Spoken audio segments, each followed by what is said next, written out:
Sa patuloy na programa ng pamahalaan, 10 taga-suporta ng Abu Sayyaf Group ang nagbalik loob sa pamahalaan sa Regional Mobile Force Battalion 9, mga matataas na kalibre ng baril isinuko. Patrolwoman AJ Cortez sa report.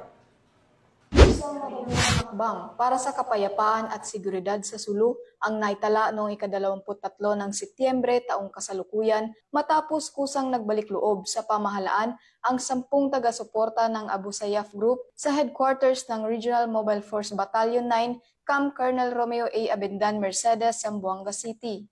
Pinangunahan ng RMFB 9 at Sulu Police Provincial Office ang pagsuko na naging bunga ng tuloy-tuloy na operasyon sa intelihensya, pakikipag-ugnayan sa komunidad at maingat na negosasyon ng mga otoridad.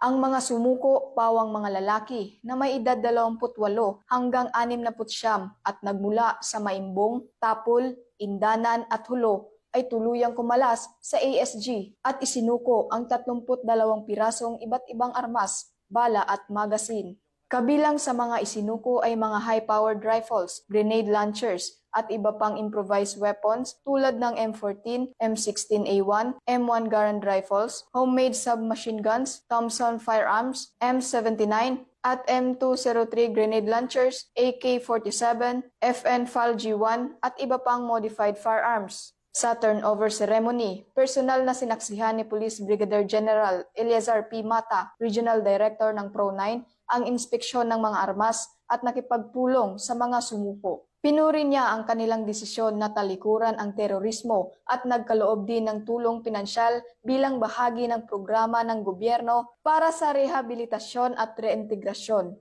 Ang mga sumuko ay nanumpa ng katapatan sa pamahalaan at sumailalim sa panayam at dokumentasyon ng Intelligence and Investigation Section ng RMFB 9. Ang mga armas ay naitala at itinurn over sa Logistics Section ng RMFB 9 para sa wastong pag-iingat.